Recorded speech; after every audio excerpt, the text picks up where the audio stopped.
दोस्तों, बहुत सारे लोग कुछ इस तरह से ऑर्डर ब्लॉक ड्रॉती करते हैं। आप देख सकते हैं एक भी बार प्राइस ने इस ऑर्डर ब्लॉक को टच नहीं किया। ऐसा इसीलिए क्योंकि यह सारे इनवैलिड ऑर्डर ब्लॉक हैं।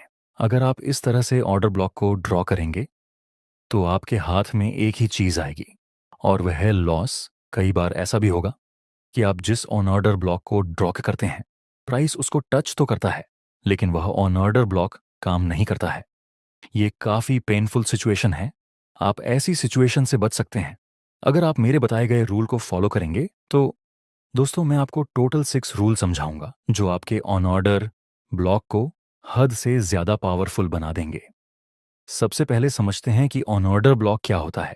ऑन ऑर्डर ब्लॉक वहां बनता है जहां एग्रेसिव बाइंग आ चुकी हो, और एग्रेसिव सेलिंग आने से पहले जो ब्लॉक बनता है वह भी हमारा ऑर्डर ब्लॉक रहता है।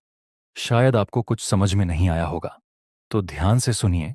जब aggressively proper big green candle बनाकर प्राइस अपर साइड मूव करे और बाइंग प्रेशर स्टार्ट होने से पहले जो हमारी लास्ट सेलिंग कैंडल होगी, उसके हाई और लो को कनेक्ट करके हम एक ब्लॉक बनाएंगे जिसको हम बुलिश ऑन ऑर्डर ब्लॉक कहेंगे। इस तरह यहां पर एग्रेसिवली प्राइस ने फॉल किया था, बिग रेड कैंडल से प्राइस नीचे आया, तो ये एग्रेसिव रेड कैंडल से पहले लास्ट बाइंग कैंडल थी। उसके हाई और लो को कनेक्ट करके हम एक ब्लॉक बनाएंगे टू, जिसको हम बेयरिश ऑन ऑर्डर ब्लॉक कहते हैं। जब बुलिश ऑन ऑर्डर ब्लॉक को प्राइस टच करेगा तो वहां से प्राइस फिर से ऊपर जाएगा, और जब बेयरिश ऑन ऑर्डर ब्लॉक को प्राइस टच करेगा तो वहां से प्राइस नीचे जाएगा। लेकिन क्यों ऐसा क्यों होता है? क्योंकि बुलिश ऑन ऑर्डर ब्लॉक तब बनता है जब वहां पर कोई मोटी पार्टी ने इन्वेस्ट किया होगा। ऐसी ग्रीन कैंडल तभी बनेगी जब कोई बड़ा इन्वेस्टर मार्केट में एंट्री करेगा। अगर प्राइस यहां से नीचे गिरेगा तो बिग इन्वेस्टर, जिसको हम स्मार्ट मनी कहते हैं, वह या तो अपना स्टॉप लॉस प्रोटेक्ट करने के लिए फिर से कुछ क्वांटिटी को ऐड करेगा, या फिर दूसरी पॉसिबिलिटी ये है कि स्मार्ट मनी को बहुत ही ज़्यादा क्वांटिटी में ट्रेड करना होता है, तो एक ही बार में उतनी ज़्यादा लार्ज अमाउंट में इसकी क्वांटिटी फुलफिल नहीं होती। तो हो सकता है कि स्मार्ट मनी एक बार अपना ऑनर रिप्लेस करने के बाद फिर से जब प्राइस उसके लेवल के पास आएगा तो दोबारा वह अपनी क्वांटिटी को ऐड करेगा। ऐसा ही सेलिंग साइड में होता है। आपको समझना बस इतना है कि ऑन चिडर ब्लॉक में बिग इन्वेस्टर्स के साथ हम ट्रेड करते हैं, जिस वजह से हमारी एक्यूरेसी ज़्यादा होती है। लेकिन जब आप ऑन ऑर्डर ब्लॉक ड्रॉ करते हैं तो वह ऑन ऑर्डर ब्लॉक काम ही नहीं करता। एग्जाम्पल के लिए, यहाँ पर बिग मूवमेंट आया था तो आप उसकी पहली सेलिंग कैंडल के हाई और लो को कनेक्ट करके एक जॉन ड्रॉ करेंगे। फिर मार्केट आपके बुलिश ऑन ऑर्डर ब्लॉक तक आता है। आपको लगेगा कि हम तो स्मार्ट मनी के साथ साथ ट्रेड कर रहे हैं, मैं यहां पर बाय कर लेता हूं, और ऑन ऑर्डर ब्लॉक में तो स्मार्ट मनी बैठे हुए हैं, अब तो मुझे प्रॉफिट करने से कोई रोक नहीं सकता। लेकिन बुलिश ऑन ऑर्डर ब्लॉक से प्राइस ऊपर जाने के बजाय नीचे चला गया। ये ऑन ऑर्डर ब्लॉक ने काम ही नहीं किया। आपका स्टॉप लॉस हिट हुआ। मैं आपसे क्वेश्चन पूछता हूं, अगर इस ऑन ऑर्डर ब्लॉक में स्मार्ट मनी बैठे ही थे, अगर स्मार्ट मनी ने यहां पर अपना इन्वेस्टमेंट किया ही था, तब तो फिर ये ऑन ऑर्डर ब्लॉक को काम करना चाहिए। लेकिन ये ऑन ऑर्डर ब्लॉक ने काम क्यों नहीं किया? क्योंकि ये इनवैलिड ऑन ऑर्डर ब्लॉक है। तो फिर कौन सा ऑन ऑर्डर ब्लॉक वैलिड रहेगा और कौन सा ऑन ऑर्डर ब्लॉक इनवैलिड रहेगा? आपको कैसे पता चलेगा? तो उसके लिए मैं आपको कुछ रूल बताता हूं। सबसे पहला रूल समझते हैं। दोस्तों, जब आप ऑर्डर ब्लॉक बनाते हैं तो जिस कैंडल से आप ऑर्डर ब्लॉक को ड्रॉ करते हैं उसके हाई को आपको ड्रॉ कर लेना है, और फिर उसके बाद वाली कैंडल को स्किप करके आपको थर्ड कैंडल के लो को ड्रॉ करना है। अगर ये दोनों के बीच में गैप होगा तभी आपका ऑर्डर ब्लॉक वैलिड माना जाएगा। अगर ये दोनों के बीच में गैप नहीं है तो आपका ऑर्डर ब्लॉक इनवैलिड है। बाय द वे, इस गैप को हम फेयर वैल्यू गैप बोलते हैं। तो कंक्लूजन यही निकलता है कि बुलिश ऑर्डर ब्लॉक के ऊपर फेयर वैल्यू गैप होना कंपलसरी है, और बेरिश ऑर्डर ब्लॉक के नीचे फेयर वैल्यू गैप होना कंपलसरी है। इसको आप फेयर वैल्यू गैप भी बोल सकते हैं और इनबैलेंस एरिया भी बोल सकते हैं। ये आपका फर्स्ट रूल है। जैसे मैंने बताया, अगर आप ऑन ऑर्डर ब्लॉक के रूल को फॉलो किए बिना ऑन ऑर्डर ब्लॉक को ड्रॉ करेंगे तो आप कभी भी ऑन ऑर्डर ब्लॉक का यूज करके प्रॉफिट नहीं बना पाएंगे। इसीलिए जरूरी यही है कि आप ये सारे रूल को याद रख लीजिए या फिर नोट कर लीजिए। दूसरा रूल समझते हैं दोस्तों। अगर आप bullish on order block draw करते हैं तो वहां पर एग्रेसिवली बुलिश मोमेंटम आना चाहिए।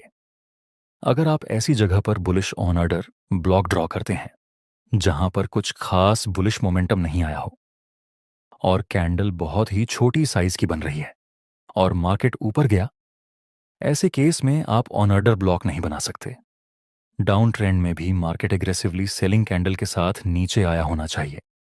ये सारी कैंडल की साइज बहुत ही ज्यादा बड़ी होनी चाहिए।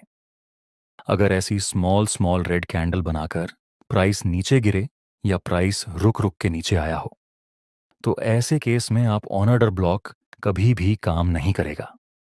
तीसरा रूल समझते हैं, यह सबसे ज्यादा जरूरी है। बहुत सारे लोग इस तीसरे रूल को दिमाग में रखते ही नहीं या फिर कोई इसको बताता ही नहीं। देखिए, अगर आप bullish on order block find करते हैं तो आपको सिर्फ ऑन ऑर्डर ब्लॉक को नहीं देखना है।